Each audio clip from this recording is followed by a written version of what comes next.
In August, Speaker Voss created a bipartisan task force to address the issues surrounding human trafficking.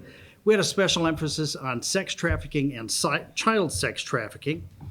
But I quick want to note that there's also an area of labor trafficking we did not get to. It is just as large and complex, and we recommend that that be pursued in a similar manner to what we have done on our issue here today. Along with Representative Jody Emerson, who serves as the vice chair on the committee, we'll speak on behalf of the 15-member task force. We want to thank the members for their valuable contributions to this report, and each of their names will be listed on the last page of the report for reference. Following my remarks, you're going to hear from Representative Emerson, and then we'll open up for a Q&A, and the bill authors will be able to answer questions and assist at that time. I first want to comment that tomorrow is the Human Trafficking Awareness Day. So I think it's great that we're presenting this particular report today and creating awareness and focus on an issue that stays hidden from most of the world, but is really a complicated and a painful experience that's being experienced by too many people. This product's a report of our hearings that were held over the past 4 months, where Human Trafficking Task Force attempted to better understand how this issue is impacting our society and especially children. We held our hearings here in the Capitol. We had 2 in Madison, we had 1 at UW Oshkosh, and 1 at UW Milwaukee. We learned from several agency representatives, the Department of Justice. Many law enforcement individuals shared with us their experiences, and then we heard from not-for-profit organizations that provide victim support. And it really was an education on how difficult it is to turn the tide of sex trafficking wherever it might take place. With that said, let me just share a glimpse of what our experience were as members of the task force.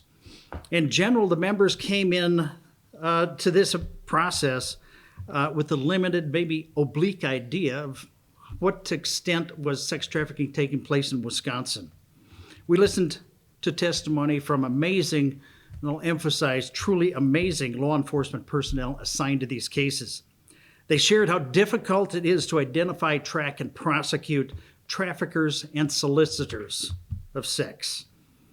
They described how sex trafficking includes a victim most often being controlled by drugs, alcohol, false family connections, force, fraud, and coercion, and that's followed by a world where dependency is created for housing, food, and the basic essentials.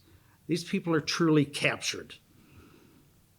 The trafficker will even allow a trafficked victim to have a child, bring the child into the world, because they will then take that child and use it as barter to force that individual to go back out and continue to sell themselves in order to protect their child.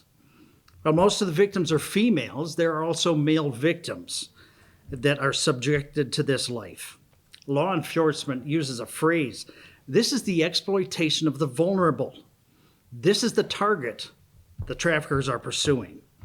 Many reports document that roughly 70% of people caught in sex trafficking started out as minors. Nearly 70% started as minors. You follow that through, you also find a surprising percentage of these individuals were enticed into this world by their mothers, because that's the world they have grown up with and the world that they know. We were impressed by how law enforcement identifies those who are being trafficked and how they then work with the victim support organizations to get help to those victims. This is a tough assignment in the law enforcement world, and we want to thank each of these brave, caring individuals from law enforcement that shared with us during our hearings. Then, as we listened to 13 not-for-profit organizations that are working with trafficked victims, we began to get a glimpse of how dark this underworld is. We heard from organizations that have worked with literally hundreds of sex trafficking victims, to which we could say, who knew? It's very much an undercover world. Their testimony helped us realize that once a life has been trashed by sex trafficking in the world of prostitution, it may take a lifetime to find what we would generally think of as a normal life. You and I can only begin to imagine how difficult and how hard road that is to travel. We came away with the highest respect and appreciation for the many volunteers and their staff members from these not-for-profit organizations who sacrifice so much and make the difference in the lives of so many individuals.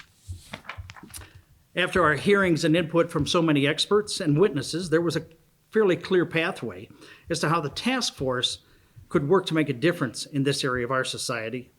This resulted in our bipartisan task force report, and I'm going to re-emphasize bipartisan report, introducing and recommending 11 new bills, with the majority of these having bipartisan authors. 8 out of the 11 are bipartisan authors for these bills. No, we didn't have 100% agreement. That doesn't happen real often in this building. There are some approaches that we would take that would differ. That's okay. That's why we have a legislative process, and these bills will walk through that legislative process, and we'll try to find that common ground where we can make something happen.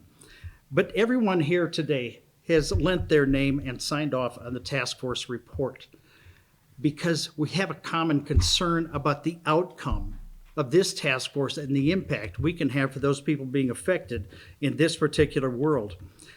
At the end of the day, we want to know that we made a difference, and we just didn't take up space here in the Capitol for 4 months.